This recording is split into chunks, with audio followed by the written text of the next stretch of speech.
Cindy pun dikurung oleh Dion.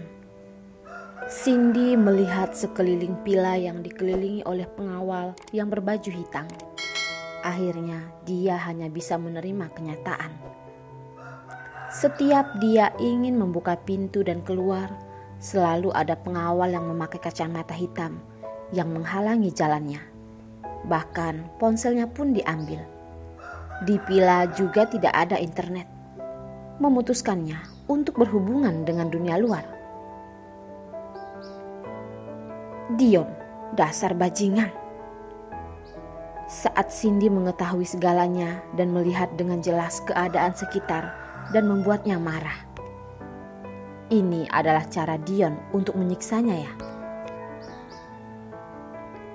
Sudah aku bilang, jika kamu tidak membunuhku, maka aku akan melakukan apapun agar kamu bisa berada di sisiku. Dion tersenyum dingin. Dia sama sekali tidak pernah mencintai orang lain. Dari kecil sampai besar, asalkan dia menginginkannya, maka tidak ada hal yang tidak bisa dia dapatkan. Perjanjian pun begitu. Wanita juga begitu. Dari kecil sampai besar, dia digila-gilai oleh orang banyak sekali. Tidak ada wanita seperti ini yang pernah muncul dalam kehidupannya. Dia dengan tidak mudah bertemu dengan wanita yang dicintainya. Bagaimana mungkin melepaskannya begitu saja? Jika kamu ingin membenciku, maka bencilah. Pelayan di rumah sangat lengkap. Kamu berdiam saja di rumah. Nanti malam aku akan datang menjemputmu. Setelah berkata, Dion pun pergi. Dia adalah ketua dari perusahaan besar. Masih banyak hal yang harus dia urus. Dan yang terpenting adalah ibunya. Dia harus melakukan cara agar ibunya bisa menerima Cindy. Sekarang dia masih belum ada ide. Sekarang dia hanya bisa mengurung Cindy di sisinya. Dia tidak ingin membiarkan wanita ini melarikan diri darinya. Dia berpikir dengan seksama ucapan Cindy. Sebelumnya dia hampir diperkosa orang. Pantas saja dia terlihat seperti memiliki masalah. Dan masalah di klub malam. Tidak ada yang mengakui siapa yang membakarnya.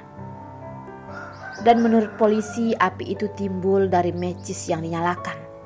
Sidik jari di atas matches itu juga sedang dilacak. Namun jelas ini adalah perbuatan orang lain. Begitu banyak yang dicurigai, sudah saatnya untuk menyelidiki ini. Kesalahpahaman Cindy padanya semua karena ada orang di balik ini semua. Memikirkan ini, wajah Dion pun menjadi sangat dingin. Halo? Dion yang duduk di belakang mobil sedang menelpon asistennya. Belakangan ini asistennya tidak mengurus semuanya dengan baik. Dia sangat takut ditelepon oleh bosnya. Namun pekerjaannya tetap harus dibuat dengan baik. Ketua, semalam Hendra membawa Dita ke luar negeri. Mereka menggunakan pesawat pribadi dan pergi ke Amerika. Dion mengerutkan kening. Ngapain ke Amerika? Seharusnya Hendra tidak mungkin meninggalkan Cindy sendirian dan pergi ke Amerika. Apalagi dengan Dita. Kemarin kami menyelidiki Nona Cindy. Setelah meninggalkan pabrik, mereka langsung ke rumah sakit. Menurut dokter, Dita terkena suatu virus yang tidak dapat diobati di dalam negeri. Dion semakin mengerutkan dahinya. Dia merasa semuanya tidak semudah itu. Mana mungkin? Dia menganggap Dita bisa pingsan karena terlalu lemah. Namun malah ada penyebab lain. Ini membuatnya tidak bisa untuk mengabaikan masalah ini. Lagi pula ini adalah penyakit yang tidak bisa diobati di sini. Perawat juga mengiyakan ucapan dokter. Memang seperti ini. Udah dicek bahwa Hendra telah memesan tiket untuk balik ke sini besok. Perlukah kita... Dion sedang memikirkan ucapan asistennya. Otaknya sedang berputar. Jangan ikut campur masalah ini lagi. aku akan pergi ke Amerika untuk menemui Dita. Selidiki virus yang ada di tubuhnya. Virus ini pasti ada penangkalnya. Aku ingin melihat siapa sebenarnya yang berada di balik ini semua. Dion menutup mata dan berpikir, tidak usah dibilang, Cindy pasti mengira semua ini adalah perbuatannya. Dita berada di tangan Dion. Dita menyimpan fakta yang tidak diinginkan Dion untuk dikatakan. Selain dirinya, mungkin sudah tidak ada orang lain. Jika dia adalah Cindy, dia juga pasti akan curiga. Kelihatannya Cindy sangat membencinya. Memikirkan ini, Dion hanya bisa tersenyum pahit. Untuk sekarang, satu-satunya cara adalah menyuruh bawahannya untuk menyelidiki kebenarannya. Biarkan Deo mengambil ahli kerjamu. Suruh dia untuk mengikuti gerakan keluarga Elsa. Dan juga besok aku ingin langsung menemui Hendra. Setelah Dion mengatakan semua perintahnya, dia pun menutup telepon. Belakangan ini terjadi banyak masalah. Sekarang dia ingin pergi menemui seseorang. Seseorang yang sangat di luar dugaan. Orang itu sekarang adalah bos klub malam, Anthony. Saat generasi sebelumnya, keluarga Anthony dan keluarga Dion berseteru dengan sangat parah.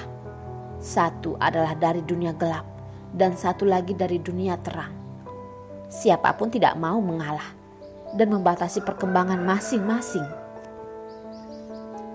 Saat ada kekuasaan dari kota lain yang ingin ikut campur, mereka pun akhirnya membuat kesepakatan. Mereka pun bersatu membasmi musuh dan akhirnya berkembang bersama. Sampai saat ini, mereka masih terlibat bisnis. Namun kebanyakan tidak lagi berhubungan. Saat bertemu hanya akan saling menyapa. Namun hari itu Anthony campur tangan dalam masalahnya dan Cindy membuat Dion terkejut. Dia tidak merasa bahwa Anthony akan mengganggu keluarga Dion karena klub malam. Tuan Anthony lama tidak bertemu. Mereka bertemu di sebuah kafe. Tuan Dion, apakah kamu baik-baik saja? Dua orang yang berbeda usia bersama, namun tidak terlihat bersahabat. Dion kelihatan seperti raja, terlihat seperti orang yang sangat kaya. Dan Anthony kelihatan sangat tenang. Dari dirinya kelihatan sangat bijaksana. Sama-sama tidak boleh dipandang sebelah mata.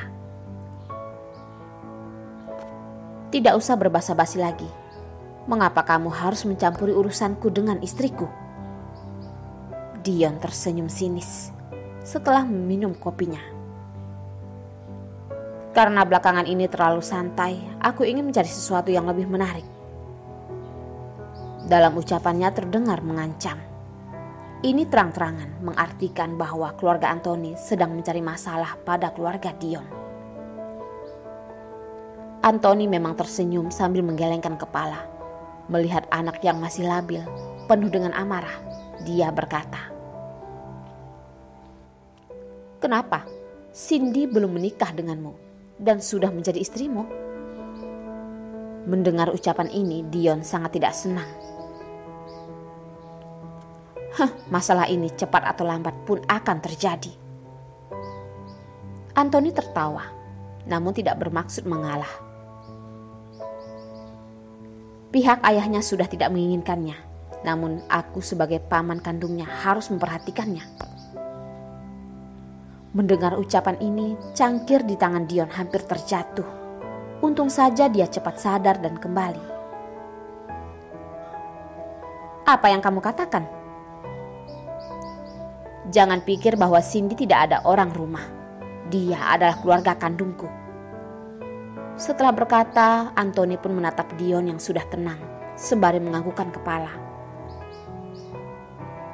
"Jaga dia baik-baik, atau aku tidak akan sungkan-sungkan menghabisimu." "Kamu tidak perlu mengatakan ini." Dion memiliki banyak pertanyaan, namun dia tidak ingin terlihat jelas di depan orang ini. Terutama mengetahui orang ini ada hubungan darah dengan Cindy. Cindy masih tidak tahu hal ini. Sekarang bukan waktunya. Aku katakan padamu. Tujuannya sangat pasti. Aku hanya ingin kamu menjaganya dengan baik dan tulus padanya. Kamu harus tahu, aku tidak seperti Hendra yang tidak dapat melindunginya. Paman, aku akan menjaganya dengan baik. Mendengar ucapan ini, berkat budidaya yang baik, dia tidak menyemprotkan teh yang ada